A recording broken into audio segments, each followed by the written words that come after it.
Hey folks, David Stewart here. Let's talk a little bit about social signals.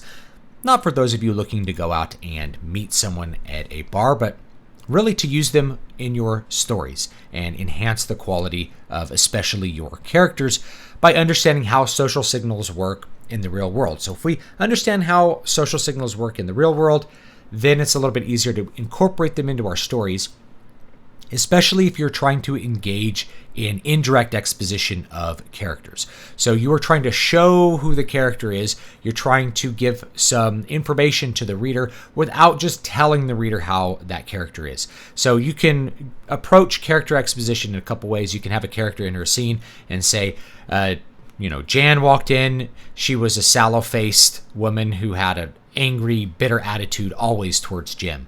It gives you a little bit of history. It's very efficient. You may want to do that in a little bit more indirect fashion. Have Jan walk in, describe that she's maybe sallow-faced and that she's frowning, and as soon as she sees Jim's shirt, she frowns more deeply. So there's a little bit of a social signal there. You're showing what the character's feeling rather than just telling the reader in an efficient kind of direct manner.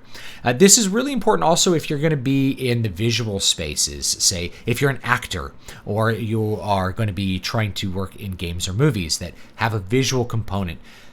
Being able to communicate things that are subtextual, things that are not the words themselves, is very important for making an acting job be convincing. So these are all things that you ought to be aware of. Now, most of the time, your social signals, you just pick up on those, you quickly get the information from them, and you don't really think about them. Most people are not actively engaging in what things are being signaled by whom, where. It just kind of goes with part of your general interpretation of the environment and of people and the vibe that you get from people. But if you've ever, say, had to work with autistic children that are on the autism spectrum, they often miss these things that are not words themselves. They understand what the words mean, but what they're missing is a lot of the social context that helps them to actually understand what a person is thinking, feeling, and intending, to be able to correctly predict what a person is going to do or what they're actually feeling towards you. So if you've ever had to deal with that and teach social skills, one of the things that you have to look for is social signals. So the really basic ones are going to be facial expressions. People telegraph how they feel about things all the time. So if somebody is frowning, if Jan is frowning at Jim, frowning at his shirt, she disapproves of the shirt. She's seeing something she doesn't like, and chances are she's seeing something that is maybe bothering her in the past because there's a relationship between Jim and Jan. So when you communicate something like that, then the reader picks up that Jan is a very disapproving kind of person. Jan disapproves about something about Jim's dress, and then you could bring up the shirt, like maybe Jim's wearing like some kind of heavy metal shirt and she doesn't like it. And as you get a little bit deeper in the scene, you can expose more of those things by having those social signals. So out in the real world, our face telegraphs how we feel all the time, and you can put this in your books. I use this a lot in Muramasa Blood Drinker to just get the narrator out of the way of characters telegraphing some more subtle things, maybe a raise of an eyebrow or a lingering stare that is intended to communicate something to somebody else. Those are things which are very subtle, but you can totally put them in prose, and the reader will pick up on what they mean, usually through context and because of their own experience with social signals. There's other kinds of social signals too that are out in the world besides just us, telegraphing our feelings with our faces. Rather, the way we dress signals things. So like Jan doesn't like Jim's shirt because Jim's shirt is signaling something socially to other people. If he puts on a Cannibal Corpse shirt, he's basically signaling to everybody that he listens to death metal, that he likes death metal, that he's going to be like other people who like death metal. What do other people who like death metal, what are they like? Well, maybe they have long hair they're not really sticking in with the crowd. Maybe they drink. Maybe they're harsh. Maybe they don't get along. You may have a bunch of little stereotypes that go with people who listen to Cannibal Corpse.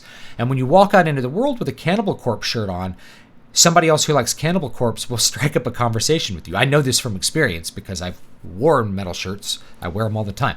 So you go out and somebody's like, I wear a Dio shirt, and somebody starts talking to me about Dio, and it's like you make a little instant friend. You're sending a social signal out about who you are by wearing that Dio shirt or whatever it's going to be.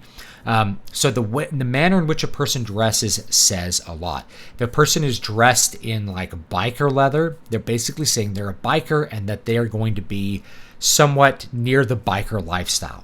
And if you dress that way and then you don't like the biker lifestyle, you don't like bikers talking to you, you're signaling out social signals the wrong way. And you could totally put that in a story. Maybe Jim wants to be thought of as like a badass biker, but he actually doesn't like bikers and he's a really nice guy. And so he has a problem where he keeps running into people that like him, but he doesn't like them back, and it's because he's sending out the wrong social signals. It's the same thing with tattoos. So a heavily tattooed person is sending out signals about their involvement with tattoo culture. Tattoo culture is a thing, and their attitude towards body modification, and maybe a whole host of other things that go along with that, maybe like history, personal history. And of course, the tattoos themselves are images which convey meaning. So when a person puts tattoos on, they're sending out a social signal everywhere they go with their ink on their arms or wherever it is. Maybe they have ink under their shirt, so they're only going to show their ink off when they're in a bathing suit or when they take their shirt off. And that's another contextual thing that you have to be aware of. So somebody might strike up a conversation about tattoos. Another person may not like tattoos and may not want to talk to that person, or assume that that person is part of some culture that they just are not wanting to be part of. A culture that is maybe a little bit looser with substances or something like that. A lot of that stuff tends to go with tattoo culture, and if it seems like I'm overgeneralizing you and you have tattoos, it's not that case. It's just tattoos send that signal, and the more heavily tattooed a person is, the more it's going to send a signal that they're part of tattoo culture versus maybe just having a couple tattoos. Lots of people have like a couple tattoos, but those tattoos themselves are also going to convey meaning. Oh, you have a tattoo of a duck. What's that duck about? Oh, me and my dad used to hunt ducks, and ducks are a big part of my life or something, so I got a tattoo of a duck. Or I was drunk one night and then I ended up with the tattoo of a duck. There's a story there too. I've had friends that had tattoos of various kinds that it's like, oh yeah, I got this one, I didn't mean to get this one, I just was like really trashed one night and I ended up with the tattoo, and so now I have a tattoo. And that's the way it works. And other people have a lot of meaning, like, oh, this ladybug on my ankle means all these different things. So there's signals that you're sending out with tattoos. So what you put on your body, whether it's ink or it's clothes, those are going to send social signals. And when you put those in a story, how you contextualize those things is going to send a lot of signals to the people who are reading. So for instance, if somebody is wearing very regal attire, they're telegraphing their wealth. So if you're in a fantasy setting and they're wearing, you can describe it like, he was wearing a cape with wolf fur lining. Oh, well, that's rather interesting. That must mean he's wealthy, or he has, some other thing going, or maybe it's a rarer fur than wolf fur. It's some kind of special fur lining, or it's purple, or he's got a gold necklace or something, or maybe it's a woman and she has her hair in a very complex hairdo above her head, or she's wearing makeup, for instance, in like a medieval fantasy setting. That would be significant. All of those are signals as to the person's status, and therefore how that person's going to act and react to other people that are in different categories from them. It's a whole different layers of things that you have there. Likewise, if you're thinking about female characters, maybe in a modern setting, female characters are going to telegraph a lot with their appearance because women telegraph a lot with their appearance in general. So business attire is different from social attire, and the kind of social attire that a woman picks is going to signal certain things. So if she's wearing a very revealing dress, it's an attempt to attract male attention usually. And again, if you're doing these things kind of cross signals, that could also be an interesting story. And the woman shows up with too revealing a dress, and she's embarrassed because she didn't realize that the etiquette was really not to wear that revealing a dress. Those are all opportunities to expose that person's maybe missing a little bit of the social signals, or she's been tricked. You never know. Like there's all kinds of stories you can write just with a woman showing up to a cocktail party with the wrong kind of dress on. That could actually be a really, a very important element of a character exploration in a story, just that little idea right there. So social signals that exist in the real world they can be replicated in your world and indeed in fantasy worlds.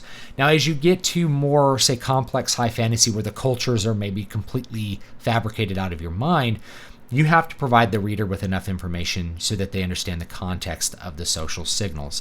So that usually is going to mean some direct exposition rather than trying to do it all indirectly where the reader gets confused as to why the people are not acting normally.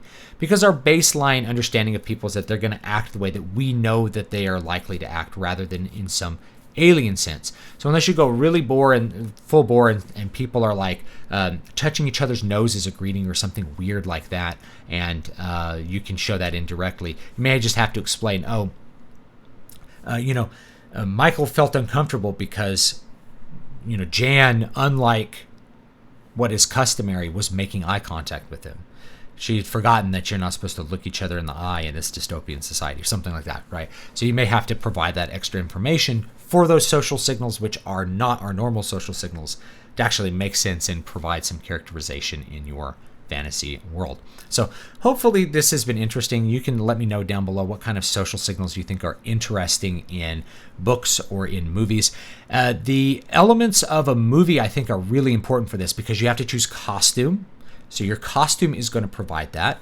You have to choose an actor. You have to cast an actor, and that actor has to act a way that's going to provide all that subtextual information, that extra social information to the audience and make the acting performance very convincing. This is actually one of the reasons that I think Arnold Schwarzenegger is a very underrated actor, is that he actually provides those elements pretty well, even though maybe he has an accent, and so therefore the pronunciation of the words is not like completely accurate for American English or something.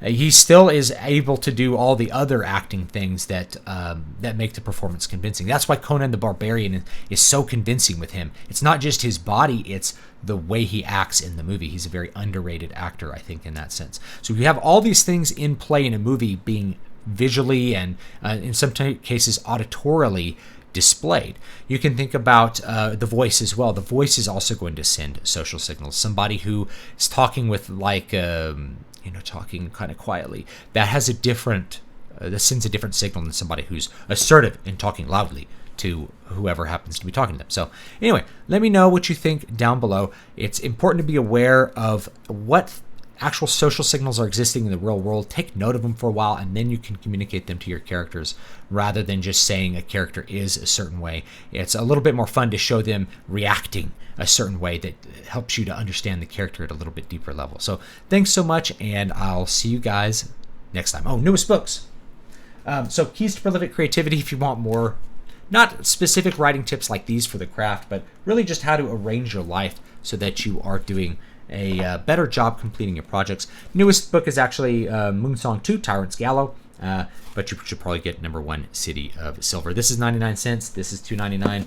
This is $2.99 if you're buying the ebooks. A little bit more for the paperbacks, but I like physical copies, as you can see, so maybe you'll like those too. Thanks so much, and I'll see you guys next time.